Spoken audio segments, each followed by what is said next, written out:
Selamat pagi semuanya. Perkenalkan, nama saya Dian Perwitasari.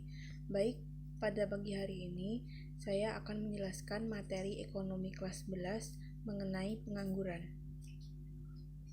Permasalahan terbesar di Indonesia yang sedang dialami yaitu pengangguran.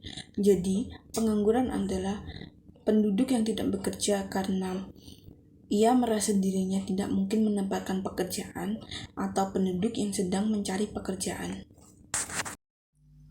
Jenis-jenis pengangguran berdasarkan golongan. Yang pertama, pengangguran ketidakcakapan. Pengangguran ketidakcakapan adalah pengangguran yang terjadi karena seseorang memiliki cacat fisik atau jasmani. Contohnya saja, seorang pekerja yang memiliki cacat fisik di kaki, maka ia tidak akan bisa diterima dalam perusahaan yang ia inginkan. Yang kedua adalah pengangguran terselubung atau tak kentara.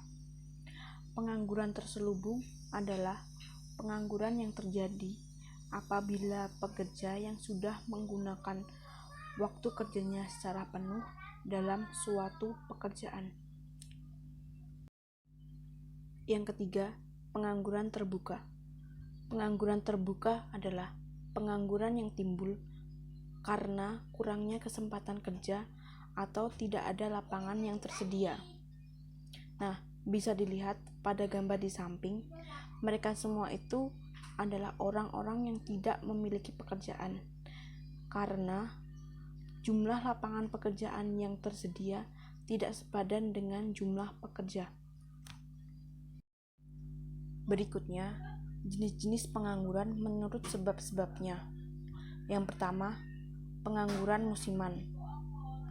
Pengangguran musiman adalah pengangguran yang biasanya terjadi pada sektor pertanian. Misalnya, para petani yang bekerja hanya pada musim tanam dan panen, tetapi setelah itu ia akan menganggur. Yang kedua adalah pengangguran friksional atau pengangguran peralihan. Pengangguran peralihan adalah pengangguran yang terjadi karena penawaran tenaga kerja lebih besar daripada permintaan tenaga kerja di dalam perusahaan. Yang ketiga adalah pengangguran karena upah terlalu tinggi. Pengangguran karena upah terlalu tinggi adalah pengangguran yang terjadi karena para pekerja atau pencari kerja meminta upah yang tinggi, sehingga perusahaan tidak bisa memenuhi keinginannya, karena pada setiap daerah sudah memiliki UMR atau upah minimum regional. Keempat adalah pengangguran struktural. Pengangguran struktural adalah pengangguran yang terjadi karena perubahan struktur kehidupan manusia, seperti contohnya pada gambar di samping, yaitu ketika peralihan perekonomian dari sektor pertanian ke sektor industri. Ketika masyarakat yang ingin bekerja di sektor industri sulit bekerja karena mereka terbiasa bekerja di sektor pertanian, sehingga mereka harus menyesuaikan diri bila ingin bekerja di sektor industri. Yang kelima adalah pengangguran voluntari. Pengangguran voluntari adalah pengangguran yang terjadi akibat orang memilih tidak bekerja padahal masih mampu bekerja. Contohnya saja, bila seseorang yang mendapatkan harta warisan dari keluarganya, maka ia memilih untuk berhenti bekerja karena semua perekonomian sudah tercover pada harta warisan keluarga. Yang keenam adalah pengangguran teknologi. Pengangguran teknologi adalah pengangguran yang terjadi karena adanya pergantian tenaga manusia menjadi tenaga mesin.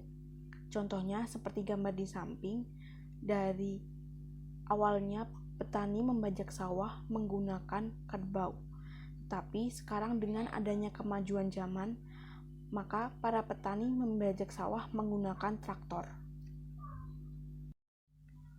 Yang ketujuh adalah pengangguran potensial. Pengangguran potensial adalah pengangguran yang terjadi apabila para pekerja dalam suatu sektor dapat ditarik ke sektor lain tanpa mengurangi output.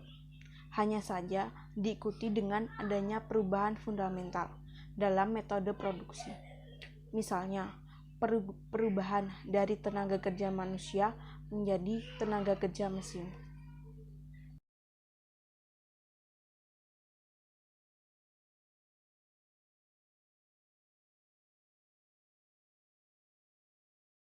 Created using Powtoon.